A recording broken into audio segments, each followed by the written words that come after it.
Hey everyone, welcome back to the second video in ACC Week! A week where I make a video only centered around the tiny conference that packs a massive punch, the ACC. If this is the first time you're hearing about ACC Week, be sure to hit that subscribe button and come along for more. And also be sure to be on the lookout for these next few Fridays for all ACC dual action.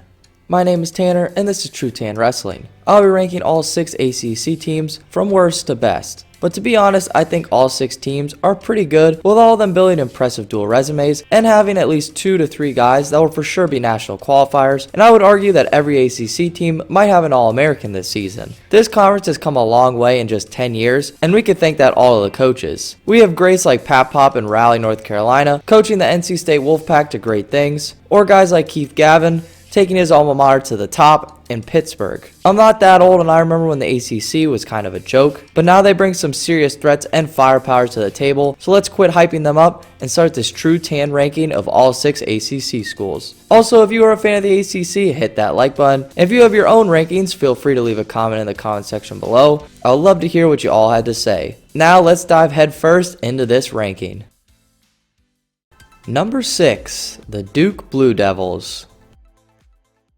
Coming in the number 6 spot is going to have to be the Duke Blue Devils. Duke is not bad by any means, and they are for sure getting their wrestlers battle tested for the ACC conference portion of the schedule. So far they have been to 3 tournaments, one being the very tough Southern Scuffle, and their dual schedule is anything but easy. They have faced teams like top SoCon opponent Appalachian State that has a real chance of winning it all in the SoCon, along with facing Big Ten teams like Purdue, who is super tough, and Maryland, who is really on the come up right now. Their stars are both the Fine Silvers, obviously at 149 and 174. Josh at 149 has only lost to returning All-American Milner of Appalachian State, and Matt Finesilver was undefeated entering the Southern Scuffle, but would drop 2 matches to Mako of Missouri and Brenner of North Dakota State, who are both studs in the Big 12. Matt did pin freshman come-up Ninehouse of Purdue, so he is for sure talented, and Josh Finesilver beat Edmond of Missouri in the Southern Scuffle final to win the 149 bracket. However, you cannot be a great team with 2 possible national qualifiers and maybe round of 12 wrestlers, so that is why Duke finds itself at 6 out of 6 in the ACC. But other Blue Devils to keep your eye on are longtime starter Russell at 197,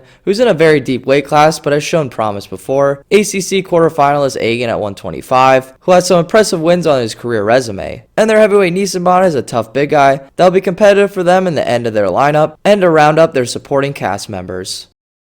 Number 5. Virginia Cavaliers.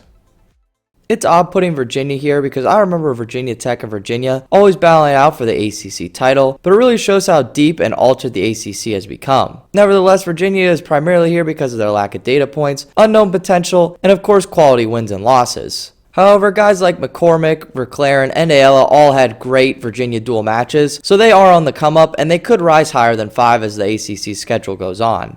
It was fun to see returning national qualifier Keating return for the Cavaliers after he was assumed to be in red shirt, but that got pulled at the Virginia duels, which was a nice surprise. There is also Penn State transfer Verclaren at 149, who had some solid wins in his career and is a nice addition to them at 149. McCormick is also a nice threat at 125, being a returning national qualifier, and then there is also Courtney dropping down to 133 after wrestling most of his career at 141. He was a high recruit, so his potential is obviously very great.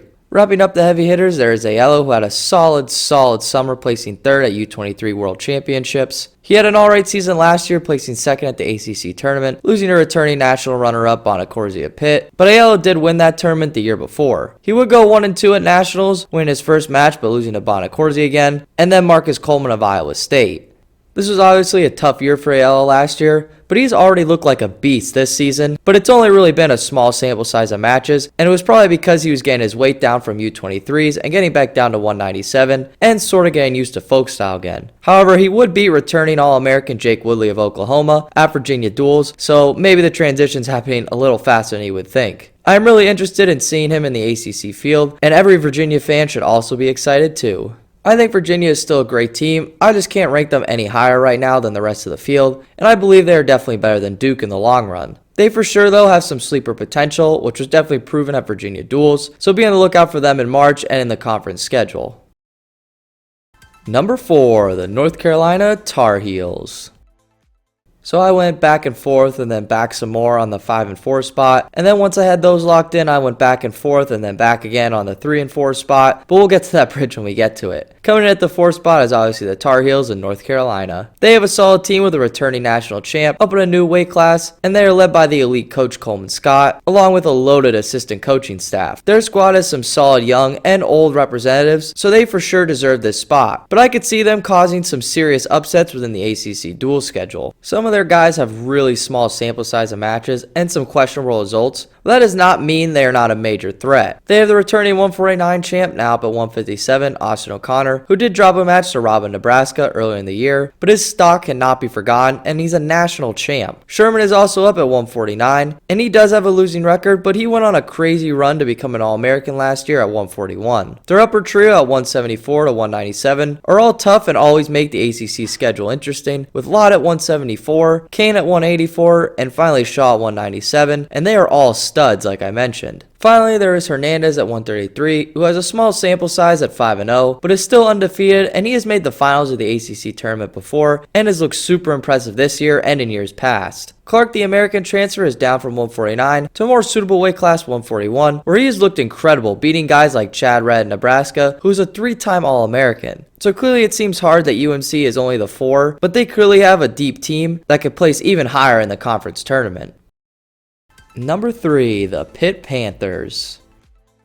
The team that ever so slightly made in the 3 spot is Pitt. Pitt has some mismatch of wrestlers, but they are ending the ACC schedule battle tested and ready to go with some elite talents. They clearly have their 2 finalists returning in Bonacorsi at 197, who dropped some matches in the early part of the year, but is a returning ACC champ and ready to go. There is also Wenzel, who had a few down performances, but is definitely the front runner to win the ACC at 165. Some other key players are Curry at 125, who is a transfer from American University and a national qualifier, along with Elijah Curry, who won the Matman Open and is a transfer from Ohio State. He has dropped a few matches, but has looked super impressive in his wins, and it seems like he has gotten much better in the offseason and has found a new home in Pitt. Finally, there is Cole Matthews at 141, who is always a solid option for Pitt, but he recently upset Micic a few weeks ago to really raise his stock. And then there is also returning national quarterfinalist and top 8 seed Philippi at 133, who is always a great option. Even though he has lost a few matches in this early part of the schedule, he is still a top tier wrestler and has only lost to top tier opponents. You could also throw in Slinger there at heavyweight, who could blow up this semi-strong heavyweight ACC field, and he was also a semi-finalist at the Matman Open. This team has been beat by some lower level teams in their dual portion of the schedule, but it's just showing that they're putting themselves out there, because they recently upset a very strong Arizona State team that's looking to compete for a top 4 trophy. And I know Arizona State was missing some key pieces like Norfleet at 197, but Pitt got the bonus points to win the duel, and they still came out on top, which is stuff that you need to win this conference, is to get bonus points early and at weight classes that you're not expected to get them at. Big shout out to Harvey at 184 and Lito at 174 for getting those bonus points for Pitt and putting them over the edge for Arizona State.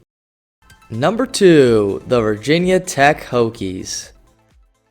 Yes, coming in the second best team in the ACC is Virginia Tech, which means you all know who I think is the best team in the Atlantic Coast, but we will cover that when we get to it. They have returning All-Americans at 125 and 133. Myers at 133 has dropped 1 match this season to McGee of Arizona State, another returning All-American, but he has looked solid besides that. And Latona has dropped more matches than anyone probably would have expected, but if he gets his weight under control, he can once again threat for an All-American spot in my opinion. Their other returning All-Americans include Hunter Bolin, who placed at 184 last season, and beat Trent Hidlay several times in his career, and he's a top tier guy at this weight. They also have national champ Mekhi Lewis bumped up to a super loaded field, but he has looked amazing and so much quicker at his new 174-pound weight class.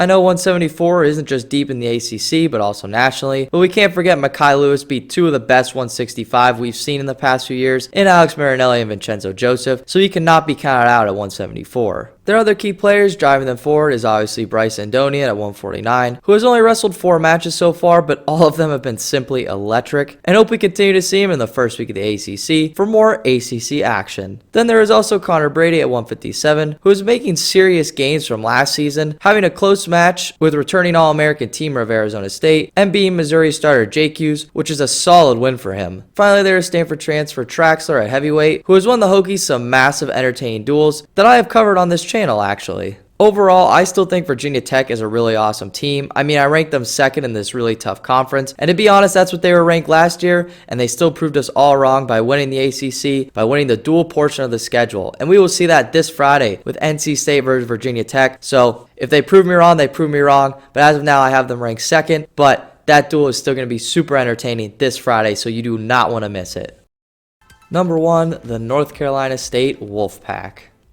And finally, the moment you've all been waiting for. Yes, I think NC State is the favorite to win the ACC. I think they're a very dominant and deep team that could actually strive to place top 4 in the NCAA landscape. Now, I really hate to do this all to you, but to make it up to you, you're going to get a bonus video tomorrow highlighting the entire NC State team and how they stack up against the NCAA landscape. However, with that said, I'm not going to talk about them very much in this video, so I really hate to do this to you, but tomorrow we're going to talk all about the Wolfpack in Raleigh, North Carolina. So if you want to find more out about that video, stick around till tomorrow, hit that subscribe button, go check out some other ACC videos on the channel. Yeah, subscribe, like if you aren't too mad with me, and you know what, just slap them with the to be continued. Sorry about that.